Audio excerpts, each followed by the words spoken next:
My contract listed me as Auxiliary Systems Technician, Grade 2.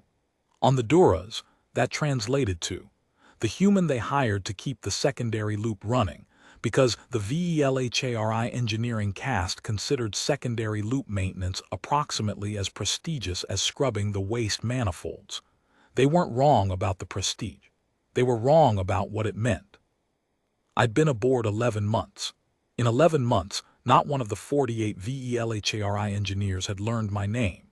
They knew my designation, AUX Tech Human, stenciled on my access card in both standard and Velhari script, and they knew my station was the sub-level junction corridor behind the reactor secondary, which smelled like ozone and old coolant, and was approximately the last place any of them would voluntarily stand. The Velhari are fastidious. Their engineering bays are clean and bright, full of instruments that gleam under blue-spectrum lighting, and the engineers who work them wear pressed cast uniforms and file their reports through the primary channel, which is monitored by the chief engineer and logged automatically into the ship record. My corridor had one overhead strip that flickered when the coolant pressure spiked, a floor drain that had been blocked for 9 months, and a maintenance log that fed into a secondary channel monitored by no one. I had filed 43 reports through that channel. Every one of them was unread. The chief engineer was a senior Velhari named OSSREV. His throat sacs ran amber whenever he was required to acknowledge my existence, which in 11 months had happened twice. Once to ask if the secondary loop was holding pressure. Once to tell me not to route maintenance requests through the primary engineering channel. Both times he had spoken toward the wall slightly to my left, as though I were a sound the corridor was producing rather than a person it contained. I had answered both questions directly and returned to work, and that was the sum total of our professional relationship. I understood my position on the ship. I wasn't there to be understood. I was there to keep a specific system running, and I kept it running, and the fact that no one in the primary engineering bay knew what that system did or why it mattered was not my problem to solve until it was everyone's problem at once. That happened 6 weeks into our 14-week transit corridor, well past the last relay point, when the secondary loop went dark. I felt it before any instrument registered it. That's what 11 months in the same corridor gives you, a calibration no instrument provides. A half-second drop in the subsonic hum of the coolant lines, a change in the vibration signature of the return manifold, subtle enough that I couldn't have named it if you'd asked me to describe it in advance. I was already moving toward the secondary manifold when the alarm sounded. The alarm was for the navigation array. That's the part the Velhari noticed. When a navigation array fails on a deep survey vessel in transit, every engineer aboard focuses on the navigation array. That's logical. The navigation array is what determines whether you arrive at your destination or spend the next 4 decades coasting into nothing.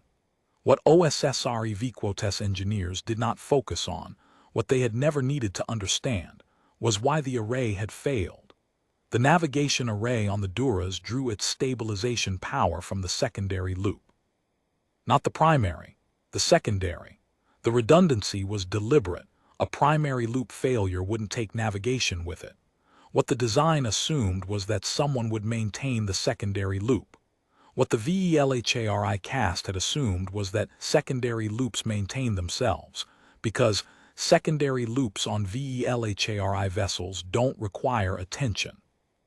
I had filed a report 11 months ago noting that the manual cycling valve in the secondary loop was 4 months past its rated service life. The report was unread. The valve had not been replaced. It had now seized. I pulled the secondary manifold panel while OSSREV coordinated on the ship channel. All 48 engineers were at their stations, running diagnostics on the navigation array, rechecking the primary conduits, recalibrating their power draw models. The right things for the wrong system. Midway through my second tool contact with the manifold housing, I heard OSSREV query the secondary loop instruments through the primary engineering terminal. A junior engineer reported that secondary loop telemetry was unresponsive. OSSREV said that was expected. The secondary system was an auxiliary redundancy. It would restore automatically once the primary issue was resolved. The junior engineer confirmed and returned to the primary conduit check. I kept working. The secondary loop ran a three-stage coolant cycling system managed by a manual valve at the junction manifold. Older design, cost compromise on a survey vessel not expected to push the secondary loop hard. The valve had a rated service life of 18 months and had been in place for 23. I had a pry tool in my kit. I had a secondary bypass coupling in my kit, because I had learned in the first month that the VELHARI kept no secondary loop spares at the secondary loop station, and I had started carrying what I would need. I had manual pressure gauges because the instrument panel in my corridor had a calibration error, also reported, also unread, and I had stopped trusting it 3 months in. I cracked the seized valve with the pry tool, 3 attempts. The third one seated correctly and the valve broke free with a sound like a rifle shot in the enclosed corridor. I had a cut across the heel of my palm from the second attempt that I registered, assessed as non-critical and set aside. I fitted the bypass coupling to the return line, bled the pressure off manually, watching the gauge, holding the rate steady. The coolant temperature on the manual gauge began dropping. On the ship channel, OSSREV Quotes voice shifted register. His instruments were reporting a secondary loop stabilization event that none of his diagnostics had predicted, and none of them had been written to catch. The navigation array power draw was normalizing. He asked his engineers what had changed. Nobody had an answer. The secondary loop telemetry was now reading active. A moment earlier it had been unresponsive. OSSREV said to document the restoration event and focus on confirming the array lock. I closed the bypass to rated pressure, checked the flow rate on the manual gauge, opened the coupling return. I held my hand over the line junction for 30 seconds and felt the vibration the way you learn to when you have been listening to the same system for almost a year, when you know the difference between the hum it makes when it is working and the hum it makes when it is about to stop. It was right. I replaced the panel. I documented everything: the valve failure, the bypass installation, the timestamp, the pressure readings before and after, the rated service life of the failed component and the actual service life at time of failure. I noted that permanent valve replacement was required within the next service cycle. I noted the calibration error on the instrument panel for the 44th time. I filed the report through the secondary channel. Then I wrapped adhesive tape around my palm, sat down on the floor of the corridor with my back against the manifold housing, and waited for my hands to stop shaking. They stopped in about 90 seconds. That's normal. The body does what it does and then it levels off. OSSREV Quotes voice came over the ship channel 12 minutes later. Secondary loop auxiliary technician. A pause. Navigation array is holding. Engineering report will reflect a secondary loop restoration event. If you have maintenance documentation, route it through primary engineering. I said understood.